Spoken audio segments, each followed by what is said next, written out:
क्या होता है, जैसे ही हम लोगों को यहाँ पे जो वर्टिकल मेनू है, वर्टिकल मेनू से हॉरिजॉन्टल मेनू जो अगर सही करना है तो हॉरिजॉन्टल मेनू के लिए नेविगेशन वाला सेक्शन बनाए, उसके अंदर यूएल और एलआई टैग दिया, और एलआई टैग के अंदर होम, अबाउट, कॉन्टैक्ट, ये तीनों चीज़ दे दिया। इसके बाद यहाँ पे जो ऑप्शन है, यहाँ पे नेविगेशन जो ऑप्शन हम अभी देख रहा है कि यहाँ पे शुरुआत में ही हम लोग नेविगेशन और यूएल डाल के यहाँ पे लिस्ट टाइल जो था वो यहाँ पे नन कर दिया था, और उसके बाद एलआई के अंदर लेफ्ट डाल दिया, जिससे क्या हुआ, यहाँ पे side by side data content आ जाता है। बट अभी डॉट नेविगेशन में यहाँ पे हाइट जो है, यहाँ पे हाइट को 50 पिक्सल अगर ये अभी डाल देते तो अभी के लिए ये प्रॉब्लम जो है सॉल्व हो चुका है, जो टूटा फूटा हुआ जो चीज़ है। किसमें हाइट डाले आप मुझे? नेविगेशन में। अच्छा, ओके। नेविगेशन सेक्शन में तो यहाँ पे मैंने ये रखता हूँ, और इस जगह पे लेफ़्ट साइड पे मैं HTML रखता हूँ। तो HTML CSS दोनों देखकर अगर काम करेगी तो समझ में सही है, अच्छा होगा। तो यहाँ पे है नेविगेशन, जिसके लिए यहाँ पे हाइट दे रहा हूँ, और यहाँ पे ये हाइट दिखाई दे रहा है। अभी यहाँ पे जो लिस्ट स्टाइल है, यहाँ पे हम लोग लिस्ट स्टाइल को ऐसे सेट कर दिया। उसके बाद इसके अंदर है क्या, एंकर टैग। लिस्ट स्टाइल के अंदर है एंकर टैग। इस एंकर टैग को डालेंगे, यहाँ पे एंकर टैग को डाल के यहाँ पे पैडिंग जो ऑप्शन है, पैडिंग में हम लोग यहाँ पे दो तरीके से पैडिंग डाल सकते हैं, क्योंकि यहाँ पे बोला था कि शुरुआत का जो होता है वो ऊपर नीचे का होता है। तो यहाँ पे 20 पिक्सल दे दिया। उसके बाद राइट लेफ्ट में हम लोग इसको थोड़ा सा 30 पिक्सल ये भी दे सकते हैं, जिससे क्या हुआ, थोड़ा सा ये सेट हुआ, ठीक है। बट अभी देखना है कि ये हुआ पैडिंग के बाद, जिसकी वजह से यहाँ पे थोड़ा सा पैडिंग दिख गया है। ओके, अभी यहाँ पे ये जो है इसको अभी इसको सेंटर में करना है। बट सेंटर में करने के लिए यहाँ पे पहले हम लोग टेक्स्ट जो डेकोरेशन है इसको मैं नन करता हूँ। वो चला जाएगा, तो यहाँ पे अंडरलाइन चला गया है। अभी यहाँ पे एक बार देखना है कि ये वाला जो सेक्शन है, जो पैडिंग हम लोग डाले थे, वो एक्चुअली हर एक लाइन में वो पैडिंग कितना जगह कवर कर रहा है और कैसे कवर कर रहा है। तो यहाँ पे देखिए लाइन जो कवर कर रहा है, पैडिंग का लाइन जो कवर कर रहा है एंकर टैग के लिए, वो सही है। लेकिन प्रॉब्लम क्या है, ये एलआई को ओवरफ्लो कर रहा है, एलआई से ओवरफ्लो करके यहाँ पे पैडिंग जा रहा है, ठीक है। तो ये एक प्रॉब्लम है। बेसिकली क्या होता है, जैसे ही हम लोग एंकर टैग के ऊपर पैडिंग डालते हैं, इसका बिहेवियर थोड़ा सा अलग टाइप का बिहेव करता है। बेसिकली क्या करता है, इसका जो मार्जिन है, मार्जिन के ऊपर तो पैडिंग तो हुआ है, बट इसके जो ऊपर वाला जो पेरेंट टैग है वो है एलआई टैग, उसको भी ओवरफ्लो कर दिया। पैडिंग तो हमेशा मार्जिन के नीचे रहता है ना? हाँ, मार्जिन के नीचे रहता है, लेकिन बेसिकली क्या हुआ, इसका रैपर टैग है, मतलब इसका जो पेरेंट टैग है वो है एलआई टैग। तो इसको एक्चुअली जो पैडिंग दिया था वो एलआई टैग के अंदर ही ये पैडिंग दिखना चाहिए था, बट ये नहीं हो रहा है। तो ये एक्चुअली एंकर टैग के लिए ये एक प्रॉब्लम होता है। तो इसमें इसको सॉल्व करने का एक तरीका ये है कि हम लोग इसको डिस्प्ले ब्लॉक अगर कर देते तो यहाँ पे ये थोड़ा सा सही होता है। ये सही हो गया, ठीक है, ये थोड़ा सा सही होता है। लेकिन जैसे ही सही हुआ है, वो क्या किया, फिर से यहाँ पे एक प्रॉब्लम सेट किया कि यहाँ पे जो हाइट था पहले जो सेट किया हुआ था वो था ओनली 50 पिक्सल, ठीक है। लेकिन अभी ये जो हाइट है, इसका जो एग्जैक्ट हाइट जो है वो लगभग 58 पिक्सल दिखाई दे रहा है।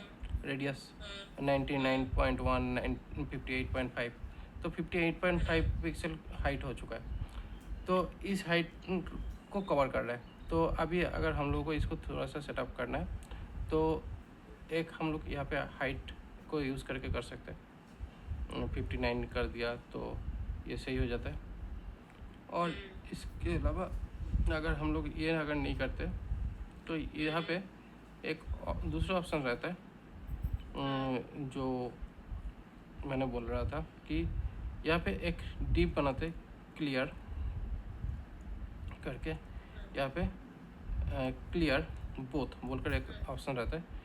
ये जो पर्टिकुलर क्लास है, इस क्लास को हम लोग ये जो डिव है जहाँ पे ये ख़त्म हो रहा है उसके पहले इस यहाँ पे और एक डिव डाल के यहाँ पे क्लास नेम क्लियर डाल के ये ख़त्म करते हैं। तो इससे क्या होता है, ये जो लाइन है, हॉरिजॉन्टल मेनू और वर्टिकल के मेनू के बीच में एक डिप डाले। नहीं, जहाँ पे ये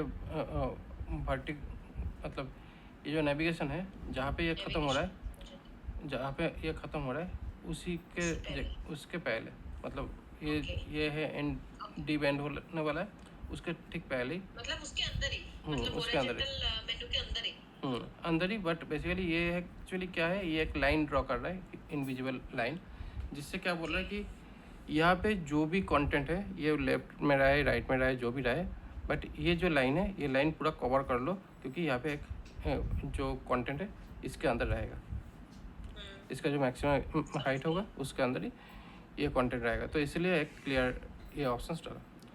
तो ये एक ऑप्शन ये है जिससे डेटा हम लोग डाल सकते हैं। इसके अलावा और एक वे है इसको सही करने का। दूसरा जो वे है वो है बेसिकली डॉट नेविगेशन करके, यहाँ पे आफ्टर बोलकर एक सूडो टैग होता है, जिसमें हम लोग पहले कंटेंट करके यहाँ पे कंटेंट थोड़ा सा ब्लैंक डाल लेते हैं, और उसके बाद यहाँ पे क्लियर बोथ ये भी डाल सकते हैं, जिससे क्या हुआ यहाँ पे क्या है, कहाँ पे ये आफ्टर क्या इफेक्ट है इसका? आफ्टर बेसिकली क्या होता है, जब हम लोगों का ये जो डिव होता है यहाँ पे एक्चुअली ये आफ्टर, यहाँ पे एक्चुअली आफ्टर काम करता है, ठीक है। तो देखिए बेसिकली यहाँ पे ये जो डिव है, मतलब हर एक एलिमेंट पे एक आफ्टर ऑप्शन रहता है, जिसके थ्रू यहाँ पे कंटेंट काम करता है। तो यहाँ पे दो तरीके का ऑप्शन होता है, आफ्टर एंड बिफोर। तो आफ्टर में मैंने डाला तो सही, लेकिन यहाँ पे दिखा भी रहा है, but why not applying this.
Okay, तो यहाँ पे एक काम कर सकते हैं, इसको भी डिस्प्ले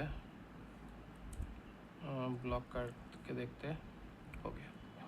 तो यहाँ पे ये जो है यहाँ पे डिस्प्ले ब्लॉक किया, जिससे क्या होगा, यहाँ पे कम्प्लीटली इसमें एक हिडन लाइन क्रिएट हो जाता है, और उसके बाद यहाँ पे ये जो content is equal to null लिखा वो एक हिडन लाइन है। बेसिकली यहाँ पे नेविगेशन आफ्टर, मतलब बेसिकली यहाँ पे जो नेविगेशन है इसको करके यहाँ पे जो आफ्टर टैग है, इस आफ्टर टैग को यहाँ पे डाला गया है, जिससे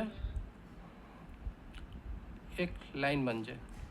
और अभी डिस्प्ले ब्लॉक, मतलब डिस्प्ले ब्लॉक करने से क्या होता है, यहाँ पे जो पूरा लाइन जो है उसको पूरा ब्लॉक कर देता है।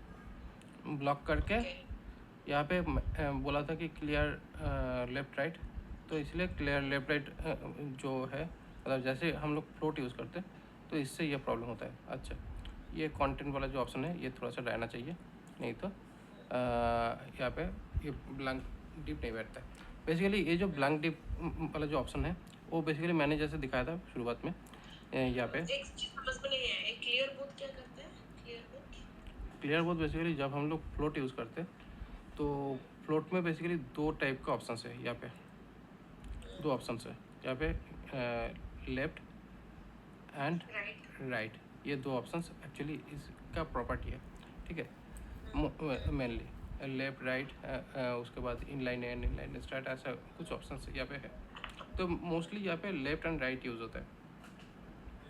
तो हम लोग जब फ्लोट में यूज़ करते, मतलब जब डीप सेट करते थे पहले, तो यहाँ पे फ्लोट में लेफ्ट या राइट, इसमें से दोनों में से कोई एक यूज़ होता है। तो जब हम लोगों को ये लाइन को क्लियर जब करना पड़ता है, मतलब जैसे कि ये जो एरिया सेक्शन है जहाँ पे एक्चुअली एंड होने वाला है, उसको एक्चुअली क्लियर करना चाहिए। तो उसको क्लियर करने के लिए एक्चुअली, मतलब उसमें एक हिडन लाइन डालने के लिए क्लियर वाला ऑप्शन डालना चाहिए। तो उसके लिए बेसिकली होगा तो क्लियर कर दे, उसके बाद ही डालेगा। मतलब यहाँ पे जो एंडिंग होने वाला है उस एंडिंग के अंदर एक क्लियर कर देना है, मतलब ऐसे एक हिडन एंड डीप डालना है जिसके अंदर ये क्लियर डालना था, जिससे क्या होगा, ये डेटा का जो एरिया है, ये कंटेंट का जो पूरा जो एरिया है ये कवर हो जाए। तो इसी चीज़ को जो एक्चुअली ये जो करना था, इसके लिए क्या है, यहाँ पे एक डीप डाला हूँ और उसके बाद यहाँ पे क्लास डाला हूँ, जो डाल के यहाँ पे क्लियर किया। बट इसके अंदर कोई डेटा कंटेंट है नहीं, जस्ट एक हिडन लाइन डालने के लिए ये ऑप्शन डाला गया है। तो इसको ना डाल के इसको अगर डालेंगे तो वो काम वही सेम है, जिससे क्या हुआ, यहाँ पे जो एस्टिमल वाला जो सेक्शन है वो बहुत ज़्यादा क्लीन रहा, बट जो एक्चुअली रिक्वायरमेंट था उसके हिसाब से ये सही हो गया, ठीक है। और अगर नेविगेशन में अगर हम लोग कोई कलर सेट करना चाहते हैं, बैकग्राउंड कलर, तो यहाँ पे हम लोग ओनली जस्ट नेविगेशन में बैकग्राउंड कलर करके हम लोग यहाँ पे, मैं थोड़ा सा दूसरा कलर देता हूँ जिससे थोड़ा सा हाईलाइट हो जाए। तो यहाँ पे ये कलर डाल दिया, ओके। तो इसमें समझने में आसानी होगा कि क्या है। उसके बाद यहाँ पे जो एंकर टैग था उसमें कलर जो है, यहाँ पे कलर मतलब बेसिकली टेक्स्ट कलर होता है, इसको वाइट कर देते हैं LSP को। तो यहाँ पे ये डाल दिया। तो यहाँ पे हम लोग चाहे तो फॉन्ट जो फॉन्ट वेट जो है वो बेसिकली बोल्ड कर देते हैं, ठीक है।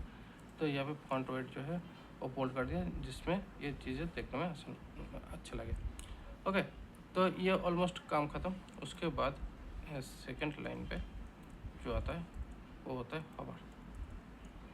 हॉवर में बेसिकली यहाँ पे जो बैकग्राउंड कलर है, ओनली बैकग्राउंड कलर को ही चेंज करेंगे, जिससे थोड़ा सा हाईलाइट होने में समझ आए कि ये यहाँ पे हाईलाइट हो रहा है। टेक्स्ट कलर की कोई ज़रूरत नहीं है चेंज करना, तो इसलिए यहाँ पे टेक्स्ट कलर की कोई चेंजेस नहीं कर रहा हूँ, जस्ट बैकग्राउंड कलर चेंज किया। तो इसी तरीके से ये हुआ आपका हॉरिजॉन्टल मेनू, ठीक है।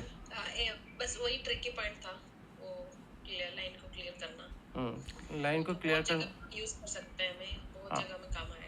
हाँ, बहुत जगह पे काम आएगा। जब भी आप यहाँ पे फ्लोट लेफ्ट राइट ये वाला ऑप्शन जब भी कहीं पे डाल रहे हो, उधर ही आपको ये लगेगा। बेसिकली क्या होगा, जैसे कि यहाँ पे साइड बार फ्लोट डाला, ठीक है। तो जैसे ही यहाँ पे side bar float left right डाले, तो यहाँ पे देखिए, यहाँ पे ये जो कंटेंट है, ये कंटेंट आपको दिखाई दे रहा है, ठीक है। लेकिन अगर यहाँ पे कंटेंट अगर बढ़ता है, मतलब बेसिकली ये जो कंटेंट है, ये कंटेंट अगर एक दो लाइन अगर और बढ़ जाए तो क्या एडजस्ट होगा, देखते हैं। देखिए ओवरफ्लो कर गया, ठीक है ना। ये ओवरफ्लो कर गया। क्यों? क्योंकि यहाँ पे भी हम लोगों का जो लेफ़्ट राइट वाला जो ऑप्शन है वो यहाँ पे है, ठीक है। आर्टिकल सेक्शन राइट में है और ये जो है प्लॉट लेफ्ट में है, साइड बार लेफ्ट में है। तो इसका मतलब क्या हुआ, यहाँ पे जो कंटेंट सेक्शन जहाँ पे ख़त्म हुआ है, कंटेंट में आपने हाइट फिक्स दे दिया शायद इसी की वजह से। हाइट तो फिक्स दिया है, बट इसके बाद भी अगर हम लोग यहाँ पे हाइट को अगर हटा देते, अगर यहाँ पे जो हाइट कंटेंट का जो हाइट है ये अगर हटा देते तो पहले तो फुटर ही गायब हो जाता, ठीक है। तो इसलिए यहाँ पे थोड़ा सा दिया था, इसलिए कि हाइट थोड़ा सा बना रहे। लेकिन अगर इसको सही, गुड वे, मतलब ये हमें हमें मतलब आगे जाके भी हमेशा हाइट देना होगा या क्या मतलब? तो तब क्या करेंगे, यहाँ पे अगर ये प्रॉब्लम है तो इसका सॉल्यूशन एक ये है, जैसे कि मैंने क्लियर क्लास लिखा हुआ है, इसको जैसे ही डालेंगे तो ये तुरंत क्लियर करके सही कर देगा, हाइट को फिक्स कर देगा, ठीक है। तो यहाँ पे जितने भी कंटेंट आए कोई दिक्कत नहीं होने वाला, वो ऑटोमेटिकली हाइट को फिक्स कर दिया। सो हम जनरली आप क्या करते हो, गुड प्रैक्टिस क्या है करने के लिए इसको, यही करते हो? गुड प्रैक्टिस यही है। तो इसका और एक गुड प्रैक्टिस यही है कि इस तरीक़ा से लिखने में थोड़ा सा दिक्कत आता है, कभी कभी प्रॉब्लम आता है, खास करके जो लोग HTML के ऊपर कंटेंट कर रहे हैं या डेवलपमेंट के टाइम पे कोड थोड़ा सा क्लीन रहता नहीं है। वैसे ही डायनेमिक करने में बहुत सारा मतलब डेवलपर को प्रॉब्लम आता है, ऊपर से अगर ये एक्स्ट्रा रह जाता है तो कभी कभी गलती कर सकते हैं। तो उसके लिए यहाँ पे हम तो क्या करना चाहिए वही बेस्ट केस में? यहाँ पे आफ्टर डाल के यहाँ पे सेम चीज display block content null and clear both, बस। तो इसमें ये वाला ऑप्शन नहीं रहेगा, तो इससे कोई दिक्कत भी नहीं होगा। कंटेंट वाला सेक्शन जो है वो क्लियर है, जस्ट हम लोग जो काम कर रहे वो CSS के अंदर कर रहे, जिससे ये जो ये वाला जो एक्स्ट्रा जो प्रॉपर्टी है इसको बोलते हैं सूडो प्रॉपर्टी। ये है सूडो CSS या सूडो सिलेक्टर बोलते हैं इसको। तो ये सूडो सिलेक्टर तभी यूज़ होता है जब हम लोग का ये कंटेंट एलिमेंट जब ख़त्म होता है उस टाइम पे दिखता है, या यहाँ पे और एक ऑप्शन है जैसे कि बिफोर, बैकड्रॉप, ऐसे बहुत सारे ऑप्शन दिख रहा है।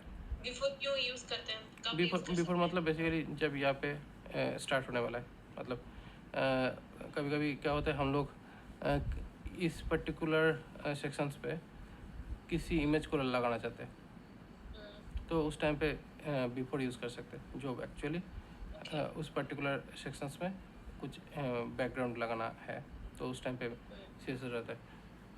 कभी कभी बिफोर इसलिए भी लगाते हैं, कुछ एनिमेशन या मोशन दिखाना है, थोड़ा सा हाईलाइट करना है, तो इसको अगर बिफोर में लगा देंगे तो क्या होता है हम लोग एक एरिया सेक्शन बना सकते हैं जिसके अंदर हम लोग कुछ कंटेंट को हाइड करके आगे जाके देखेंगे या अभी करेंगे?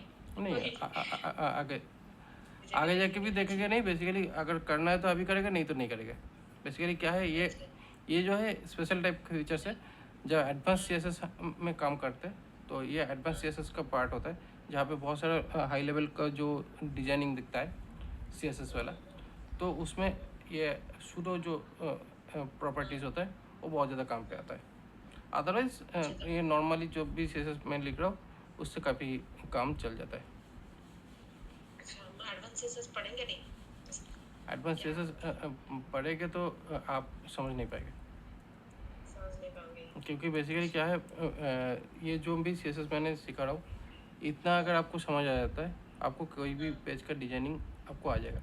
और इतना जो भी चीज़ें मैंने लिखा भी रहा हूँ, इतना सारा चीज़ आपको आगे जाके लिखने की भी ज़रूरत नहीं पड़ेगा उतना, क्योंकि नहीं सब कुछ बूटस्ट्रैप वगैरह हम यूज़ करेंगे। हाँ, बूटस्ट्रैप टेलविंड CSS ये सारा अगर यूज़ करेंगे तो ये सारी चीज़ें कहाँ पे एरर है, कहाँ पे सब समझने के लिए बेसिकली ये हम लोगों को बेसिक नॉलेज रखना चाहिए जो काम हम लोग कर रहे हैं। नहीं तो क्या होगा, अगर कहीं पे कुछ एरर आ जाता है तो क्लूलेस हो जाएंगे आप कि क्लूलेस हो जाएंगे। कहाँ पे क्यों आया, किस लिए आया।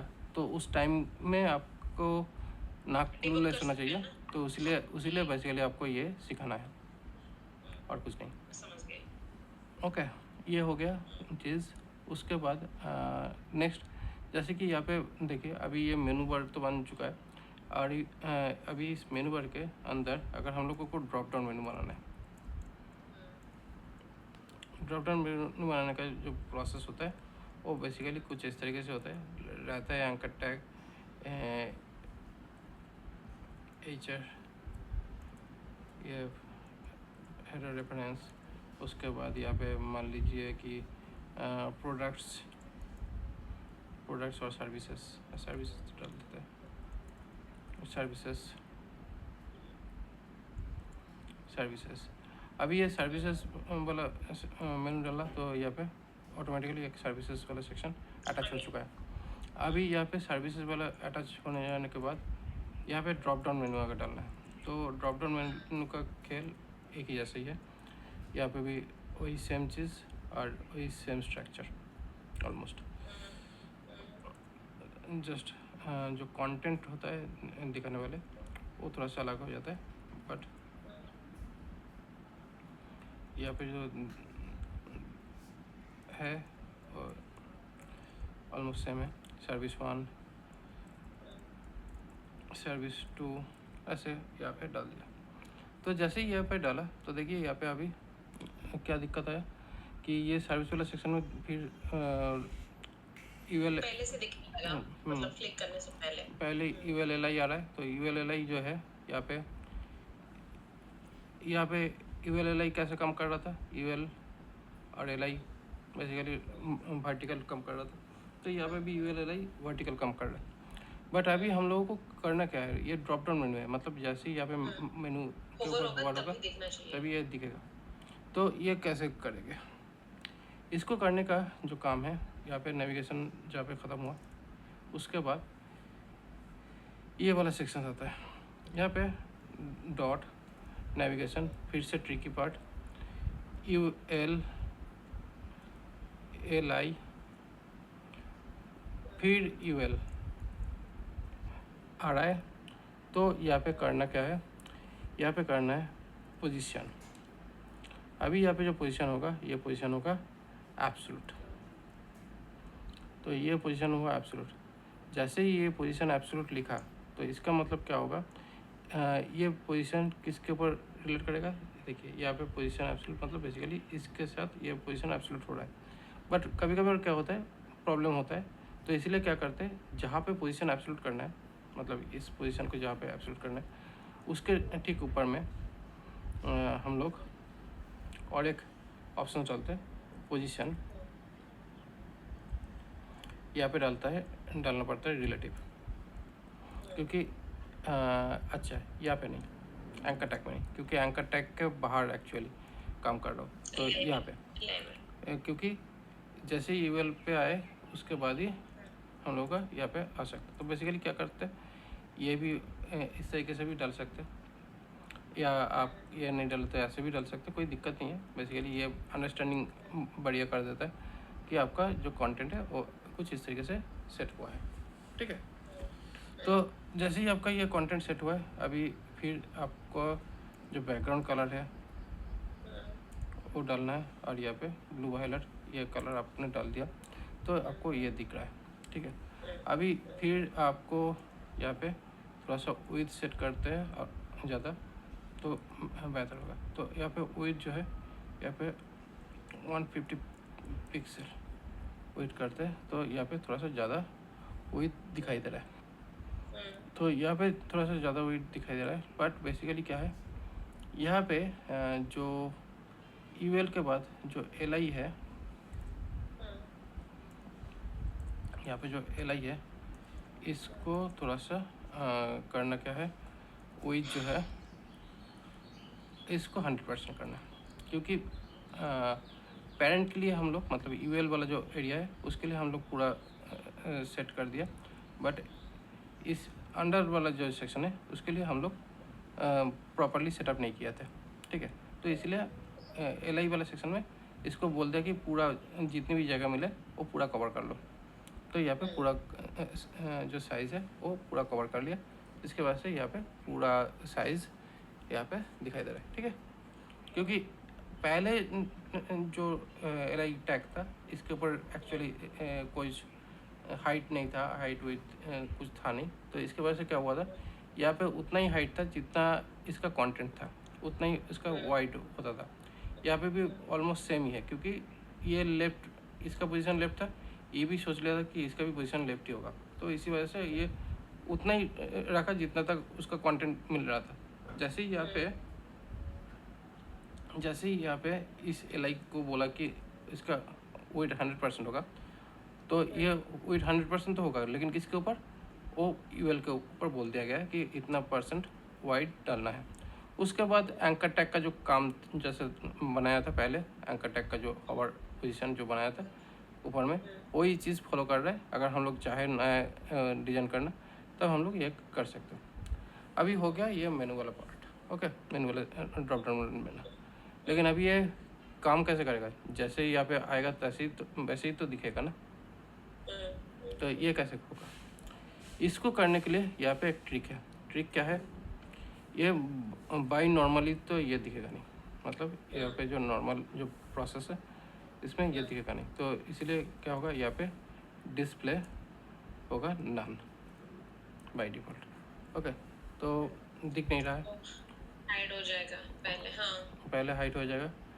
लेकिन ये कब शो होगा, जैसे ही इसके अंदर ये जो कंटेंट है, ये जो कंटेंट है इसके ऊपर, मतलब इस पर्टिकुलर UL के ऊपर होवर होगा, क्योंकि बेसिकली जिसके अंदर ये UL टैग है और जो इसके ऊपर होवर होगा, तभी जाके ये डिस्प्ले ब्लॉक होगा, मतलब शो करेगा। तो ये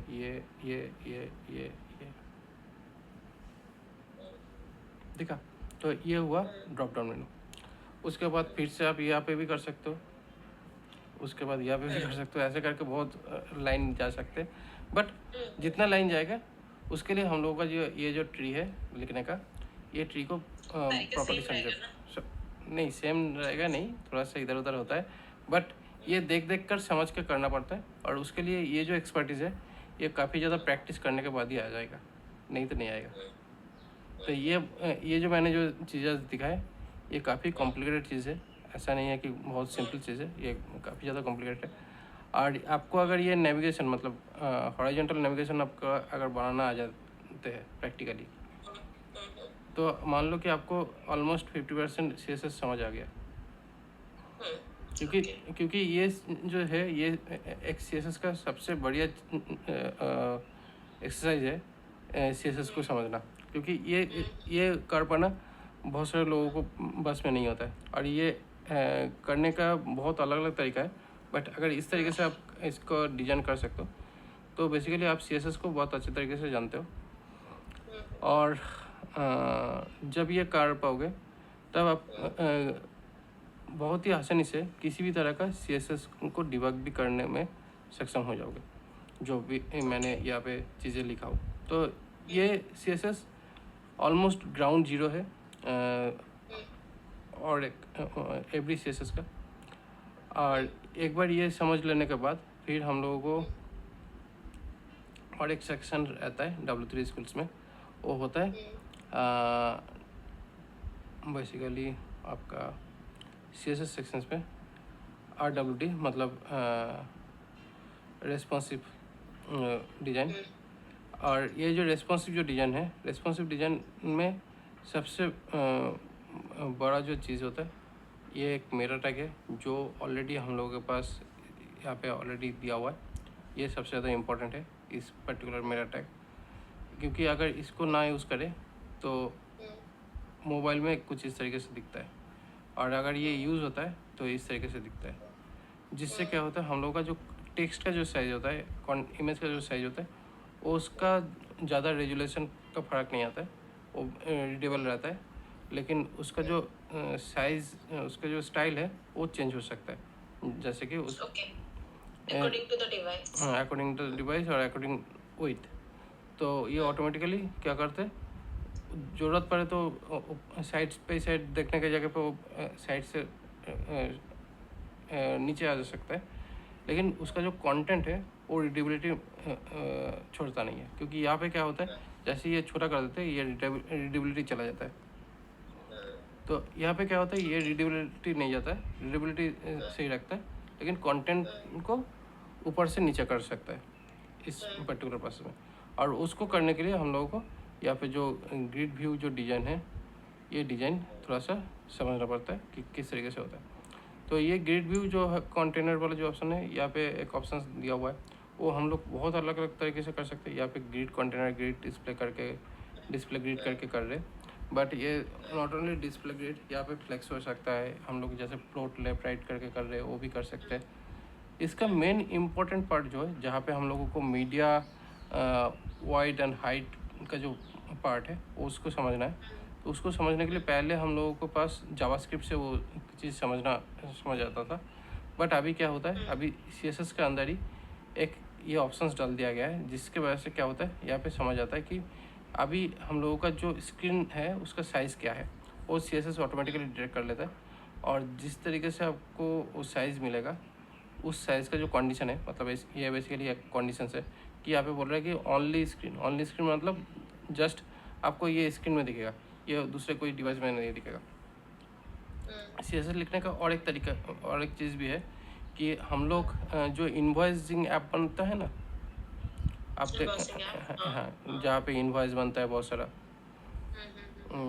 अकाउंटेंट बिलिंग ऐप जिसको बोलते हैं। तो बिलिंग ऐप में बेसिकली जहाँ पे इन्वॉइस बनता है, उसमें आप अगर किसी भी इन्वॉइस बनाने जाओ, तो उस में जो इन्वॉइस का जो UI होता है, जो डिज़ाइन होता है, वो HTML CSS के ऊपर बेस करके ही होता है। ठीक है, तो जो HTML हम लोग यूज़ करेंगे, वो जैसे हम लोग HTML यूज़ कर रहे हो वैसे ही उसका जो CSS यूज़ होता है वो भी यही है। लेकिन अगर मीडिया दिखा जाए, जब हम लोग प्रिंट करते हैं, तो प्रिंट करने के टाइम पे वो स्क्रीन रहता नहीं है, वो प्रिंटेबल डिवाइस हो जाता है प्रिंट। तो यहाँ पे ओनली स्क्रीन लिखा, तो मतलब बेसिकली ये स्टेप स्क्रीन में काम करेगा, ये जो विथ हाइट है। लेकिन अगर प्रिंटर हो जाए या दूसरा कुछ डिवाइस हो जाए, तब ये रेस्पॉन्सिव नहीं होने वाला। तो अभी ये थोड़ा सा मैंने समझाने के लिए ये चीज़ को उठाया, बट बेसिकली हम लोगों का ज़्यादातर स्क्रीन में बहुत सारा अलग अलग टाइप का स्क्रीन साइज दिखता है as per website development prospective में। हो सकता है कोई मोबाइल में ओपन करे अपना वेबसाइट, कोई डेस्कटॉप में ओपन करे, कोई टैब में ओपन करे। तो हर एक स्क्रीन साइज का जो पिक्सल रेट है वो अलग अलग होता है, और उसी पिक्सल रेट के हिसाब से यहाँ पे जो भी हम लोग मतलब डिफ़ॉल्ट CSS जो लिखा है, उसी डिफ़ॉल्ट CSS को सेट चेंज करते एज पर मीडिया विथ, जो मीडिया विथ रहता है।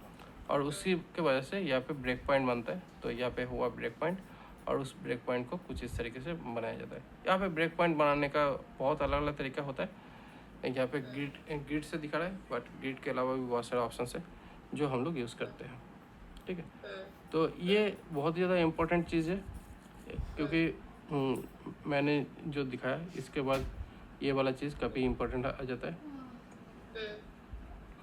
उसके बाद डिफरेंट मतलब हम पढ़ेंगे कि कैसे कैसे अलग अलग स्क्रीन में ये जो पिक्सल साइज होगा, ये भी हम कंडीशन में लिख के ही करेंगे ना, मतलब हम ऐसा साइज होगा तो ऐसा दिखेगा, या फिर वो खुद CSS का कुछ ऐसा कुछ प्रॉपर्टीज है, या फिर ये एक्चुअली आपको यहाँ पे ऑलरेडी बोल दिया है कि जब एक्स्ट्रा स्मॉल डिवाइस मतलब बेसिकली जो मोबाइल फ़ोन्स होता है, ठीक है, मोबाइल फ़ोन्स का maximum size, maximum wide pixel जो होता है वो 600 पिक्सल तक दिख सकता है।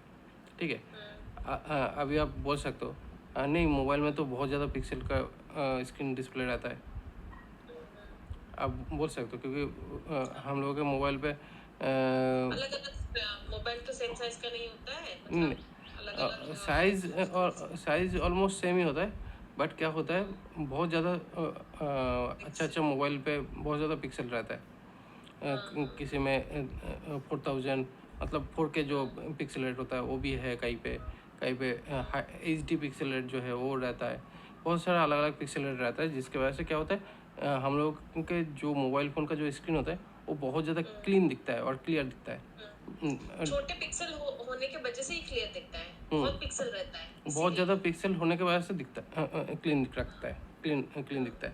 कम पिक्सल होगा तो नहीं दिखेगा ना क्लियर, तो तो एक तो दिखेगा ना। हाँ, ज़्यादा पिक्सल होने की वजह से दिखता है, लेकिन यहाँ पे बोल रहा है कि 600 पिक्सल होता है तो ये मोबाइल, लेकिन ओके, अगर देखा जाए तो मोबाइल में तो बहुत ज़्यादा पिक्सल होता है, तो 600 पिक्सल कैसे हुआ? हाँ वही वही वही।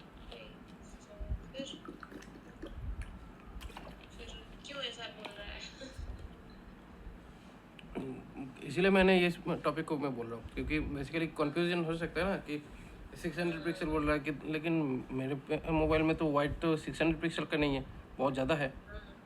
ज़्यादा तो है। क्या मेरे मोबाइल में ये नहीं दिखेगा?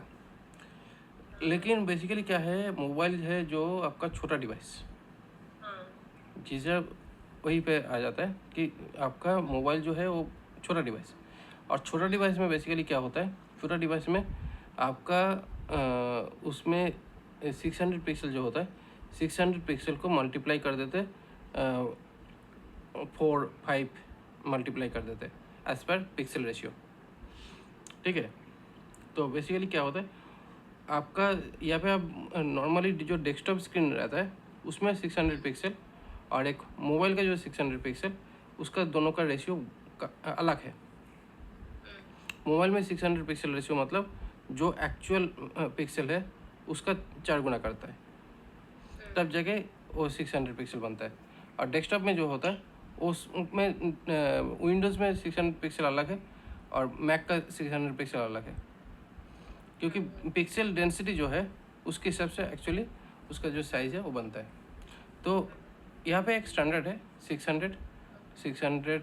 तो 600 basically up to mobile phone, और मोबाइल फ़ोन से अगर थोड़ा सा मोबाइल फ़ोन से ज़्यादा हो, मतलब 600 पिक्सल से ज़्यादा और इस पिक्सल से अगर कम हो, तो ये बेसिकली टैबलेट में आता है, टैबलेट में दिखता है। तो ये टैबलेट का पोर्ट्रेट मोड पे ये दिखता है, और ये जो है ये टैबलेट का लैंडस्केप मोड, मतलब लैंडस्केप जब होता है। उसके बाद लार्ज डिवाइस जो कि बेसिकली डेस्कटॉप, लैपटॉप और डेस्कटॉप, लैपटॉप। जो बेसिकली पोर्ट्रेट मोड होगा, तो पोर्ट्रेट मोड होगा तो ये वाला दिख सकता है, लेकिन यहाँ पे बोल रहा है कि ये पोर्ट्रेट मोड नहीं है, यहाँ पे मिनिमम दिया है। तो बेसिकली इसी जगह से ये स्टार्ट होता है, तो ये यहाँ से ज़्यादा अगर हो तो लैपटॉप डेस्कटॉप के लिए दिखेगा। उसके ऊपर अगर ये बड़ा सा अगर हो तो ये एक्स्ट्रा लार्ज, जो बेसिकली बिगर डेस्कटॉप, जो बड़ा बड़ा स्क्रीन में जो काम होता है, जैसे कि 27 इंची से लेकर उसके उसके ऊपर जो आता है, स्क्रीन में काम होता है, हाँ, डेस्कटॉप बड़ा बड़ा। तो उसमें बेसिकली 200 पिक्सल से ज़्यादा रेजोल्यूशन जो रहता है, उसमें हम लोगों का पेज सेंटर में ही ज़्यादातर दिखेगा, या ऐसे अगर स्प्रेड कर दिया जाए तो वो भी कर सकते हैं, एज़ पर डिजाइनिंग और डिपेंड करते हैं। तो यहाँ पे जो भी चीज़ें हम लोग देख रहे हैं, जैसे कि ये वाला सेक्शन आप देख रहे हैं, या ये वाला सेक्शन देख रहे हैं, ये वाला सेक्शन है, तो ये हम लोगों का जो डिज़ाइन मैंने बना रहा हूँ, जो आप सीख रहे हैं, उसी का ही रेप्लिकेशन है यहाँ पे दिखाई दे, अगर आप सही तरीके से देखो तो। क्योंकि ये है हेडर वाला सेक्शन, ये मेनू वाला सेक्शन, ये लेफ्ट साइड, ये मिडिल, ये राइट। तो यही स्ट्रक्चर एक्चुअली हम लोगों का बन रहा है। मोस्टली साइट का यही रहता है स्ट्रक्चर ना, मोस्टली जो भी साइट आप देखोगे एप्लीकेशन उसका सारा ही डिजाइन स्ट्रक्चर कुछ इस का यही यही रहता है। साइड बार रहता है, फिर वो नेविगेशन बार रहता है, हेडर रहता है, फुटर रहता है, बीच में कंटेंट ठीक रहता है, तो यहाँ पे ये जो ऑप्शन और ये जो कंटेंट जो भी दिख रहा है, ये सारा मतलब यहाँ पे जो भी खेल यहाँ पे दिख रहा है, वो सारा CSS वाला ही काम है, जिसकी वजह से यहाँ पे ये सारा ये जो स्क्रॉल कर करके ऐसे जगह फिर ये फिक्स हो गया है, ऊपर में उठ जा रहा है। तो ये भी CSS का ही खेल है, CSS की वजह से ये हो पा रहा है। पहले ये सारे काम करने के लिए जावास्क्रिप्ट को यूज़ करना पड़ता था, लेकिन अभी CSS में ही सारा चीज़ आ चुका है। तो इसलिए CSS बहुत ही ज़्यादा इम्पोर्टेंट होता है। बट हाँ, यहाँ पे अगर आप CSS प्रॉपर्टीज़ पढ़ने जाएंगे, गिनने जाएंगे, कम से कम यहाँ पे आपको 6-8 थाउजेंड से ज़्यादा आपको प्रॉपर्टीज़ मिलेगा। आप तो सारे तो याद नहीं रख सकते, जो हम्म, जनरली यूज करते हैं वही यूज करेंगे ना। तो इसीलिए इतना सारा प्रॉपर्टीज याद रखना मुश्किल ही है और मुश्किल है, और नामुमकिन है। कुछ काम का भी नहीं होगा ना। नहीं, यूज ही नहीं करते हम काम का लोग। तो है ही, सब कुछ ही काम का है, क्योंकि जितना कुछ चीज़ें काम का दिया है, है, 1000 प्रॉपर्टीज। जितना दिया है उतना ही काम का है। क्योंकि आप मान लो कि आपके पास अगर ऑक्सफोर्ड डिक्शनरी है, तो उसमें जितना वर्ड्स दिया हुआ है, क्या वो बेकार है? बट हम डेली लाइफ में यूज नहीं करते ना इंग्लिश का का, सारा वर्ड, काम जैसे कि हम बात वही है। हमारा हमारा सेकंड, हाँ हाँ बात वही है सेकंड कि लैंग्वेज इंग्लिश है। जो भी चीज़ें हम लोग यूज़ करते हैं, वो एक डेली रेगुलर बात करने के लिए हम लोग एक नॉलेज बेस है। बट उस नॉलेज बेस का कंप्लीट यूज़ जो लोग कर पाते हैं, वो लोग उस चीज़ के ऊपर, उस काम के ऊपर स्पेशलिस्ट होते हैं। लेकिन जब आप रेगुलर डेली लाइफ में काम करते हो, उतना स्पेशलिस्ट नहीं होने से भी काम चल जाता है। हाँ वही, क्योंकि अगर क्योंकि आपको आप बंगाली हो, आपको भी बंगाली का सारा वर्ड मालूम नहीं होगा, मुझे भी मालूम नहीं है उड़िया का बहुत सारे वर्ड अभी भी, मतलब जो बोलते हैं, जो साहित्य का वर्ड जो बोलते हैं, जो एक्चुअली हम्म, इट्स लाइक मतलब आप मतलब जो कोर लैंग्वेज होता है, बहुत कुछ हमें मालूम नहीं है, वो यूज ही नहीं करते ना। वही। एक्चुअली चेयर का उड़िया लैंग्वेज में क्या बोलते हैं? चेयर को क्या बोलते हैं? चेयर को चौकी बोलते हैं, चौकी। चौकी। हाँ। टेबल को? टेबल को क्या बोलते हैं? टेबल को क्या बोलते हैं मुझे मालूम नहीं। बंगाली में चेयर को बोलते हैं केदारा। अच्छा। ठीक है। बंगाली तो समझ में आता है मुझे बहुत, लेकिन ये हाँ, सब वर्ड नहीं आए। आप जो बात किए साइड पे मुझे समझ में आ गया। हाँ, वही। आना चाहिए, क्योंकि बेसिकली उड़िया और बंगाली ऑलमोस्ट सेम है। और अगर आप ऑलमोस्ट और अगर आप समझ पाती हूँ, बोल नहीं पाती हूँ बस। और